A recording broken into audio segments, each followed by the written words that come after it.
بسم اللہ الرحمن الرحیم۔ معجزے کب ہوتے ہیں؟ کیا آپ کی بھی زندگی میں معجزے ہونے والے ہیں؟ اللہ تعالیٰ امتحان لیتا ہے صبر کا، دعاؤں کا، انتظار کا اور برداشت۔ یہ امتحان اکثر مشکل لگتے ہیں، کبھی تکلیف برداشت کرنا دشوار ہو جاتا ہے تو کبھی دعاؤں پر یقین لوٹنے لگتا ہے۔ طویل انتظار دل کو تھکا دیتا ہے اور درد ناقابل برداشت سا محسوس ہونے لگتا ہے، مگر یاد رکھو یہ امتحان تمہیں تکلیف دینے کے لیے نہیں ہوتے۔ غور کرو تو سمجھ آتا ہے کہ جب تم اس آزمائش میں نہیں تھے تب تم اللہ سے اتنے قریب بھی تو نہیں تھے جتنا یہ امتحان تمہیں اللہ کے قریب لے آیا ہے۔ تمہاری دعاؤں میں خلوص اور یقین بڑھ گیا ہے، تمہارا دل اللہ پر بھروسہ کرنے لگ گیا ہے۔ یہ آزمائش تمہارے دل و دماغ پر چھائی ایک دھند کو صاف کرنے کا ذریعہ بنا ہے، اور شاید یہی وہ راستہ ہے جو اللہ نے تمہیں اپنے قریب لانے کے لیے بنایا ہے۔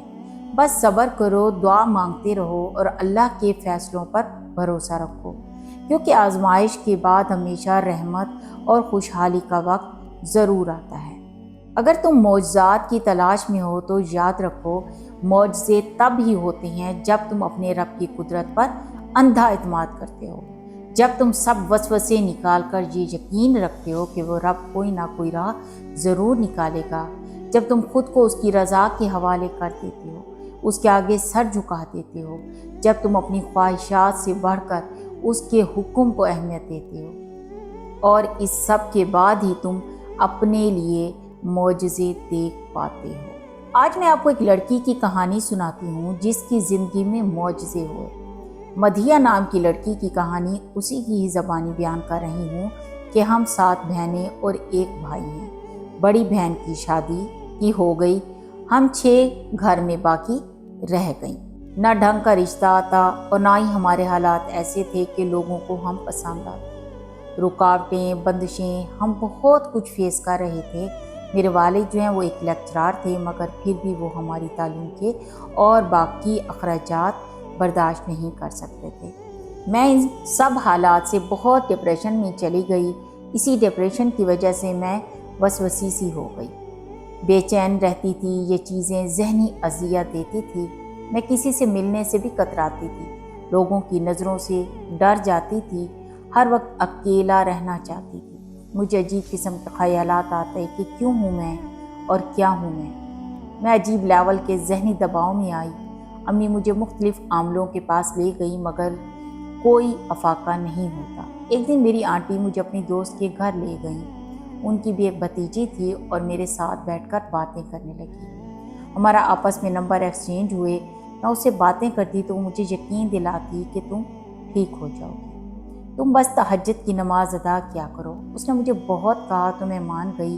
میں نے تہجد شروع کی اور پھر میں ٹھیک ہونے لگی، زندگی کی طرف لوٹنا شروع ہو گئی، اور زندگی کی طرف لوٹنا میرے لیے ایک خوشگوار سی حیرت تھی۔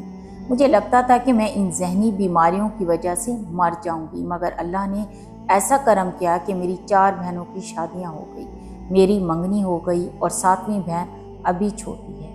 اللہ کا خاص کرم ہے، ساری بہنیں گھروں میں خوش باش ہیں اور میں بھی اب بالکل تندرست ہوں، الحمدللہ کثیرہ۔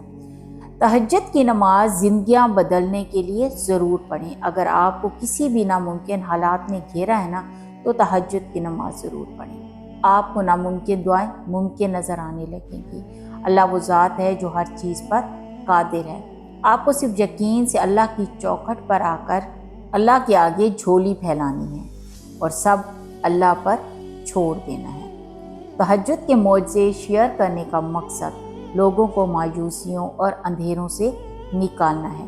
جب کبھی کبھی انسان زندگی سے نا امید ہو جاتا ہے، ایسے میں تہجد کی نماز ان کی زندگی کو روشنی کی کرنوں سے روشناس کرواتی ہے۔ یاد رکھیں کہ ابھی بھی کچھ نہیں گیا اور ان کے لیے ابھی تو راستے بند نہیں ہیں، اور اللہ جب ایک راستہ بند کر دینا تو 100 راستے کھول دیتا ہے۔ بس اللہ پہ توکل رکھیں، آج سے ہی تہجد کی نماز پڑھنا شروع کر دیں، آپ کے بگڑے تمام مسائل انشاءاللہ تعالی اللہ تعالی صحیح فرما دے گا۔